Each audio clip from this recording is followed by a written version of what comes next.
On va parler de la médiation de l'AMF. Quels sont les recours possibles? Jusqu'où on peut aller dans la résolution des litiges? On en parle tout de suite avec mon invité, Pierre-Emmanuel Moati, cofondateur de Suffren Partners. Pierre-Emmanuel Moati, bonjour. Bonjour Arnaud. Alors, on va parler ensemble de la médiation de l'AMF. Rentrons tout de suite dans le vif du sujet. Concrètement, quel rôle joue le médiateur de l'AMF? Alors le médiateur de l'AMF, il a un rôle important en ce qu'il favorise la résolution amiable de litiges en matière financière qui relèvent de la compétence de l'AMF. Le médiateur peut être sollicité par tout consommateur ou tout non-professionnel qui rencontre effectivement un litige en matière financière sur des problématiques qui a trait à la compétence de l'AMF. Cette procédure, elle implique un certain nombre d'avantages pour les deux parties qui sont confrontées au litige. D'abord parce qu'elle est gratuite, donc elle présente un intérêt non négligeable. Par ailleurs, elle est confidentielle. Et puis, c'est une procédure qui est rapide, en ce que le médiateur a 90 jours à partir du moment où il est saisi de l'intégralité du dossier pour instruire le dossier en question. Comment se passe la procédure rapidement? Alors, la procédure se passe en plusieurs temps. D'abord, une instruction, puis le médiateur, effectivement, va entendre les parties et va leur proposer, dans l'hypothèse où elles ne trouvent pas de terrain d'entente, va leur proposer une solution. La saisine est limitée aux personnes que vous avez indiquées? Alors, effectivement, la saisine, elle est limitée à la personne, à savoir le consommateur et le non-professionnel qui rencontre un litige avec un professionnel. Elle va être aussi limitée en termes de champ de compétences. Il faut effectivement que ça relève du champ de compétences de l'AMF. Donc, par exemple, les litiges qui portent exclusivement sur des sujets bancaires ou des sujets fiscaux, par exemple, seront exclus de la compétence du médiateur. Elle suppose aussi que le médiateur ait été saisi après que le consommateur ou le non-professionnel ait engagé une réclamation auprès du professionnel et que celle-ci n'ait pas prospéré. Il faut également que cette réclamation auprès du médiateur soit engagée dans la durée d'1 an à compter de la réclamation effectuée et qui a été infructueuse. Alors, dans son bilan, le médiateur de l'AMF a noté une hausse des litiges en matière de l'immobilier. Comment vous expliquez cette tendance? Alors, effectivement, c'est une tendance que souligne le médiateur en parlant d'une explosion des contentieux liés à l'immobilier. Ça s'explique tout simplement par le contexte dans lequel s'inscrit le marché de l'immobilier, un contexte assez difficile en ce moment, qui est lié effectivement à une succession de causes, notamment la hausse des taux, l'inflation, mais aussi la hausse des matières premières qui est liée à la guerre en Ukraine. C'est un marché effectivement qui est particulièrement chahuté depuis 2023 et qui explique en partie la hausse des contentieux liés aux litiges en matière immobilière. Alors, on va essayer d'en savoir un peu plus sur les produits immobiliers qui sont exposés au litige. Quels sont les produits concernés? Alors, on a principalement 2 litiges qu'on voit ressortir dans les réclamations faites auprès du médiateur de l'AMF. Les premiers, ça concerne les litiges liés aux SCPI, donc les sociétés civiles de placement immobilier. Et le deuxième type concerne les investissements qui sont faits dans le financement participatif immobilier, le crowdfunding immobilier. Alors, ces deux types d'investissements présentent des problématiques qui leur sont propres et qui sont différentes l'une de l'autre.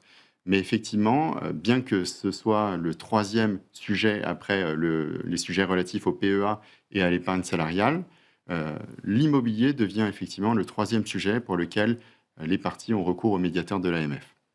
Alors, les professionnels du secteur sont soumis à des obligations strictes.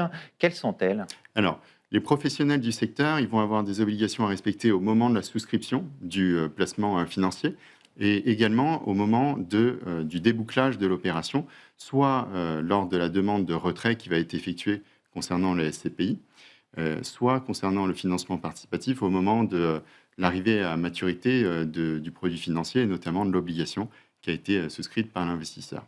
Les problématiques sont différentes. Lorsqu'on parle effectivement de demande de retrait, on constate effectivement une hausse des contentieux auprès du médiateur de l'AMF qui sont en lien avec la problématique de liquidité que présente ce type de produit, dans la mesure où effectivement on se retrouve pour pouvoir répondre de manière satisfaisante à une demande de retrait, à l'exigence qu'on ait en face une souscription faites de manière parallèle. Et au regard du contexte actuel, effectivement, les demandes de retrait sont souvent plus conséquentes que les demandes de souscription, ce qui crée un retard sur les délais d'exécution des demandes de retrait qui peut avoir effectivement une incidence pour l'investisseur. Alors la médiation, on sait que ça ne débouche pas toujours sur une solution.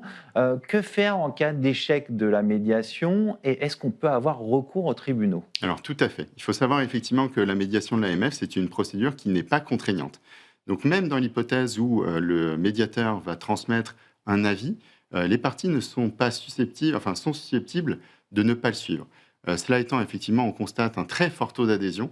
À titre, effectivement, si on veut donner des chiffres, on constate que sur l'ensemble des avis qui ont été rendus par le médiateur de l'AMF, on a 48% de ces avis qui sont favorables aux demandeurs, D'accord. 52% qui sont défavorables. Et parmi les avis qui sont favorables aux demandeurs, ces avis sont suivis à 93% par les parties. Donc on a tendance effectivement à suivre l'avis du médiateur. Cela étant, si on décide de ne pas le suivre ou si on décide effectivement de mettre un terme à la médiation, on peut totalement effectivement saisir les tribunaux. Il faut savoir que cette médiation, elle présente un intérêt procédural certain puisqu'elle interrompt la prescription D'accord. pendant la durée de cette médiation et que la durée de prescription, une fois qu'elle reprend, elle ne peut pas être inférieure à 6 mois. Donc elle présente un véritable intérêt, même en cas d'échec, pour les parties. Donc vous préconisez plutôt d'avoir recours d'abord à la médiation et après, si vraiment il n'y a pas de solution, éventuellement on va au contentieux, c'est ça? Effectivement, ça peut être une solution qui peut être propice pour trouver en fait une ultime tentative, une solution amiable entre les parties. Et effectivement, si ça échoue, les parties seront libres de faire valoir leurs droits devant les tribunaux. Donc vous avez cité les chiffres du médiateur de l'AMF, ça semble plutôt quelque chose qui fonctionne, c'est votre avis? Oui, tout à fait. C'est une procédure qui est de plus en plus sollicitée, à la fois par les consommateurs, mais aussi par les professionnels. Et on le voit avec cette tendance à suivre les recommandations du médiateur de l'AMF dans la résolution des litiges. Et le très fort taux d'adhésion démontre effectivement que c'est une solution qui est plébiscitée.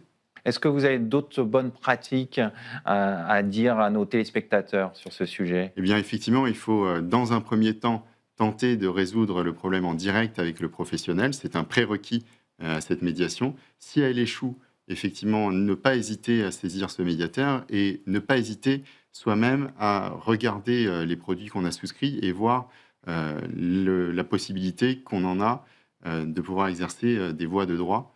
euh, peut-être que Vous pensez à quoi? Quelle voie, par exemple? alors, typiquement, dans les procédures liées à du financement participatif, on a un certain nombre de sûretés qui sont mis en place au moment du financement.